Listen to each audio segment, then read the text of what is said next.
5 है, खौफ खौफ सा माहौल दिमाग में हो चुका है, एकदम खलबली मची हुई है एकदम से।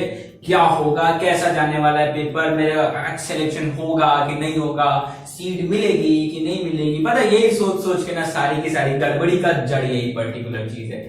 कैसे इसको सुधारें, इस पे आज हम बात करने वाले हैं। मैंने खुद ने काफी बार अनअकैडमी मुझे सुनते होंगे, काफी बार मैंने ऐसा कहा है कि यार एग्जाम टाइम में ऐसे बहुत लोग बताते हैं कि कैसे करें, जल्दी जल्दी कैसे निपटाएं, क्या करें। बट तुम्हारी सिचुएशन देखी ना मैंने इतने सारे बच्चों की, मुझे लगा नहीं यार बात करनी पड़ेगी, मतलब करनी पड़ेगी। देखो, take this in a very different way. जो तुम्हारा 5 मई को पेपर है वो पेपर वेपर नहीं है, इतनी बार तुम मॉक टेस्ट दे डाले हो, ठीक है। सो वो जो पर्टिकुलर फ्रेम होगा 3 घंटे का फेज होगा, जस्ट एक गेटवे है, चेकिंग वेकिंग होगी, एयरपोर्ट फ्रिस्किंग होती है ना, वैसे फ्रिस्किंग होगी। बस उसके आगे का देखो, एक मस्त कॉलेज में जाकर के बैठे हो, isn't that a better feel? Take that feel, ठीक है। इस तरह से अगर सोचोगे ना, you are going to perform exceedingly well, trust me. दूसरी बात, इस पर्टिकुलर टाइम फ्रेम में, इस पर्टिकुलर फेज में करें तो क्या करें, किस तरह से काम करें कि आपका सिलेक्शन है वो 110% प्रॉपर वे में, अच्छी तरह से एकदम फ्लाइंग कलर्स के साथ अच्छी तरह से सिलेक्शन हो। क्या करो, ये फेज में सिर्फ और सिर्फ जो तुमने 1 साल मेहनत की है ना, उसको देखो यार भाई मैंने कितना काम किया, कितनी मेहनत की। अपनी तारीफ है, अपने आप की तारीफ करो थोड़ा कि यार कितनी ज्यादा मेहनत कर ली मैंने, बस अब तो होना ही होना है, बस मेहनत की है मैंने। कैसे नहीं होगा सिलेक्शन भाई, कैसे कैसे नहीं होगा, काम किया है तुमने। ये फेज है सिर्फ और सिर्फ अपने उस सारे के सारे काम को कंपाइल वे में जो तुमने अपने नोट्स के फॉर्म में रखा है उसको यूज करते हुए टेस्ट्स में अप्लाई करो, ठीक है।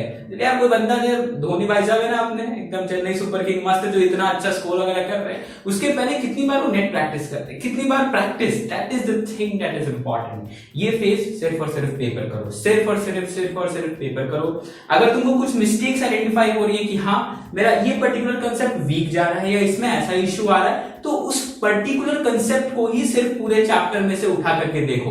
अगर इस टाइम तुम एनसीईआरटी बुक पूरी पढ़ने बैठोगे, that will be a wastage of time, so don't do it. याद रखना इस बात को, do not practice those particular stunts. ऐसे स्टंट्स नहीं करने चाहिए इस पर्टिकुलर टाइम फ्रेम में, इस बात को 110% ध्यान रखना। टेस्ट की बात, ठीक है, टेस्ट बहुत टफ आ रहे, कुछ तो सर ये क्वेश्चन मैंने पहली बार देखा सर, टेस्ट में मेरे 500 नंबर क्रॉस नहीं हुआ, क्या करूंगा सर।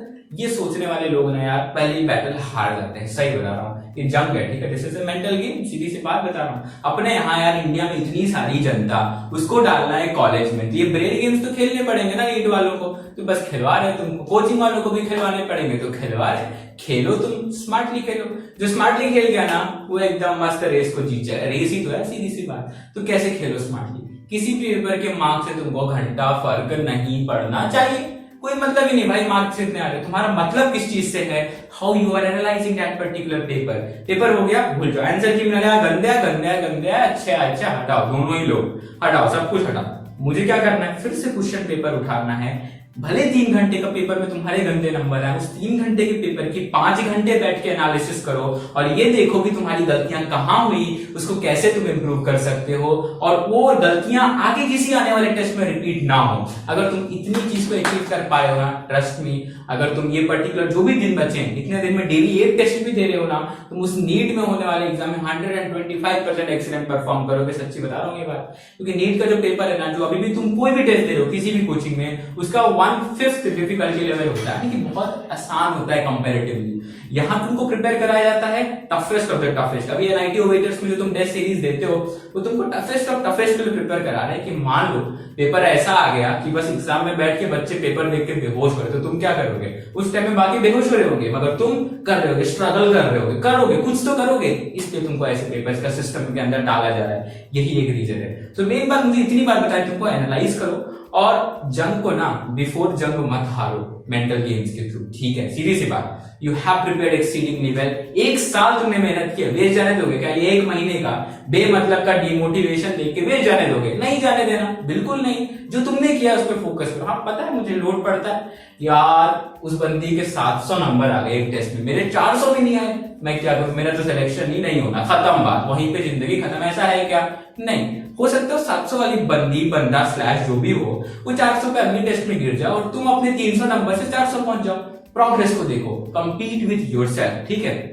तुमको पता है उसेन बोल्ट बार बार किस चीज के लिए वो लड़ता है? ना ही वो गोल्ड मेडल के लिए लड़ता है, ना ही वो अपने कॉम्पिटिटर्स को हराने के लिए लड़ता है, वो लड़ता है तो सिर्फ और सिर्फ अपना खुद का रिकॉर्ड ब्रेक करने के लिए। सो वर्क ऑन दैट, ठीक है? You will do exceedingly well and we are always here for your support. We at ITOvaters strongly believe कि यार अपन है यार तुम्हारे साथ, बताओ मेरे साथ तो कोई लोड नहीं, नॉर्मली बात किया करो, ठीक है? मतलब ऐसे जो सिचुएशन वाली हम सब कुछ खत्म कर रखे हैं ITOvaters पे।